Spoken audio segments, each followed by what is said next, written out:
Hey guys, welcome back to the Unlimited Potential podcast.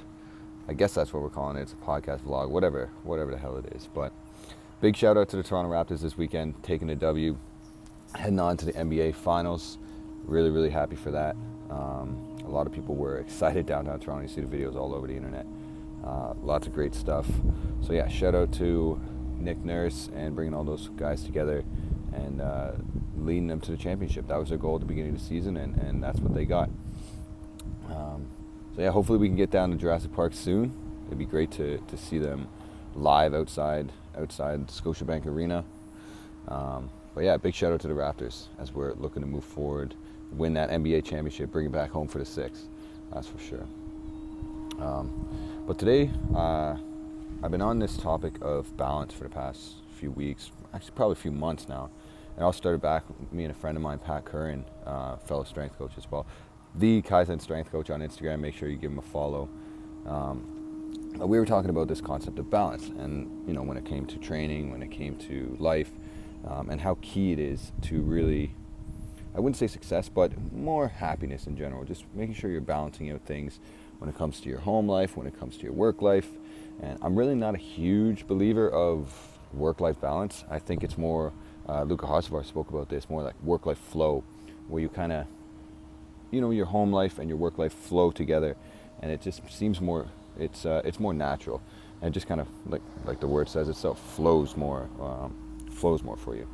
But this weekend, actually, we there's a lot of athletes that we've been working with that are, for me, I want to make sure that we're attacking their strength and conditioning from a load management aspect.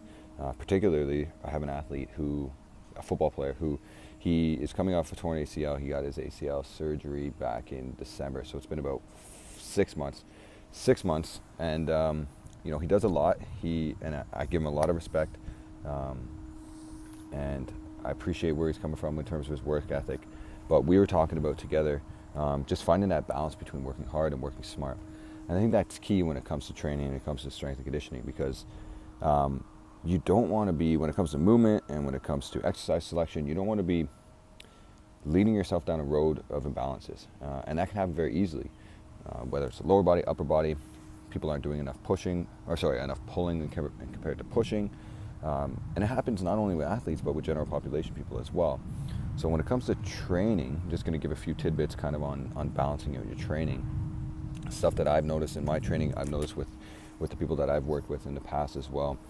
And stuff that I've learned from strength coaches around the world and around that have talked about it on their podcast, talked about it on their videos, in terms of the push to pull ratio.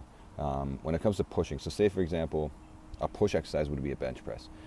Say you do 4 sets of 8 bench press. A lot of the times people talk about balancing out that push with pulls, and a lot of the times it's a 2-to-1, sometimes even 3-to-1 ratio, depending on the exercise selection, dependent on the intensity and the volume of the exercises as well. But generally you want to look towards a 2-to-1 push to pull ratio. So again, for example, say you're doing the bench press, you do 8 reps, and you superset it with, let's say, a single arm dumbbell pull, single arm dumbbell row, which is a more horizontal pulling exercise, but you also do maybe a vertical pulling exercise, whether it's a lat pull down, or a pull-up, or a single arm lat pull down on a 45 degree, something that's balancing out that push, pull, and the differences between horizontal pulling and vertical pulling. I myself had dealt with something recently where I was doing a lot more horizontal pulling, so a lot of barbell bent rows, seated rows, single arm dumbbell rows, dumbbell incline rows, and I wasn't balancing the vertical pulling aspect of it. Wasn't doing enough pull-ups, wasn't doing enough what else could be, like lat pull downs. Wasn't doing enough vertical pulling where it's coming from the top down to balance out that pulling aspect. So what had happened is my rhomboids, which are located kind of on the inside of your shoulder blade towards the middle of your back, they got overactivated and started pulling my shoulder blade out of place.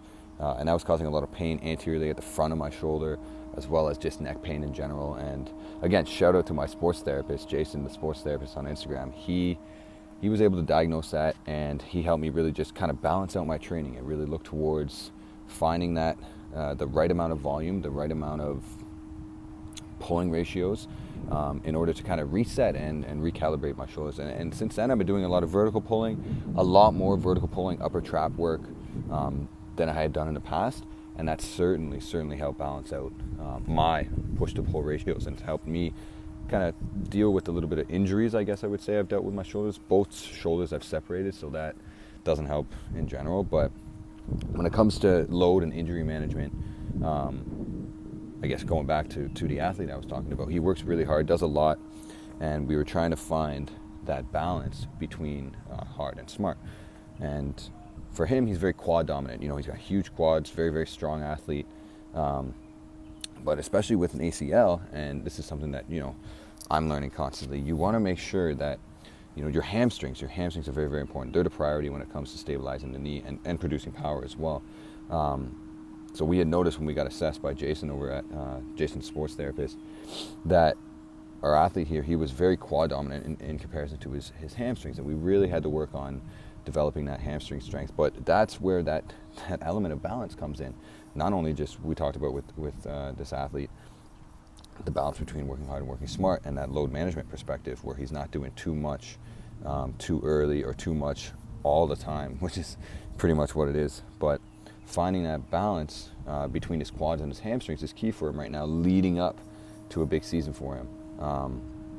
So we're really going to attack that and hopefully find him a way to make to balance that out and move forward with that lower body strength. But yeah, like we talked about, balance is key. Balance is key to all aspects of life, all aspects of training, and that life balance or that life flow, it really just comes down to finding things that you're passionate about and that you can insert into your life and that bring you joy, bring you happiness. And that's really what balance is all about. So seek it, try to find it, and I'm sure you'll live a more meaningful and joyful life, that's for sure. Anyways, until next time, we'll talk to you soon.